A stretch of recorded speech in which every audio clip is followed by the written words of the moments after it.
तुम्हाला झोप येत नाही म्हणजे तुमचं मन ऍक्टिव्ह आहे. नमस्कार, मी doctor Kalyani Patil. Mind body series मध्ये आजच्या भागामध्ये मी तुम्हा सगळ्यांचं स्वागत करते आणि आजचा भाग आहे स्लीपलेसनेस म्हणजे झोप न येणे. तसं पाहायला झोपण्यासाठी आपल्याला काही शिकायला लागत नाही, पण तुम्हाला भूक लागलेली नसताना जबरदस्ती जर कोणी आग्रह केला तर तुम्ही खाऊ शकता, पण झोप आलेली नसताना तुम्ही झोपू शकत नाही. हे तितकंच खरं आहे. You can't control your sleep, पण आयुष्यातला 1/3 पार्ट तुम्ही झोपेमध्येच घालवता.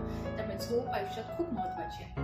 मग कशामुळे बरं ही झोप डिस्टर्ब होते? तर काही आजार आहेत ज्याच्यामध्ये झोपेशी रिलेटेड हॉर्मोन तुमचे डिस्टर्ब झालेले असतात. म्हणजे पीसीओडी, पीसीओएस, थायरॉइड आहे, अँझायटी, डिप्रेशन, मूड डिसऑर्डर्स आहेत आणि इतर बरेचसे आजार ज्यामध्ये तुमच्या झोपेचं सायकल डिस्टर्ब झालेलं असतं. त्यामुळे एकतर शांत झोप लागत नाही किंवा वेळेवर झोप लागत नाही.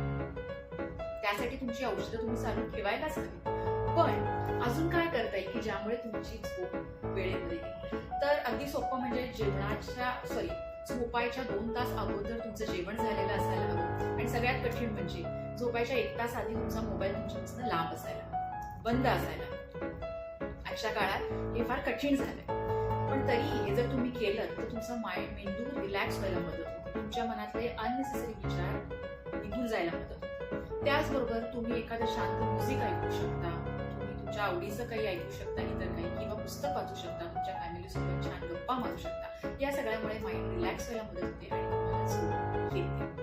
तर हे सगळं करून सुद्धा जर झोप सुधारली नाही तर तुम्ही खाली दिलेल्या नंबरवर आमचा 10 मिनिटाचा फ्री कन्सल्टेशन कॉल नक्की बुक करू शकता किंवा मला मेसेज करू शकता.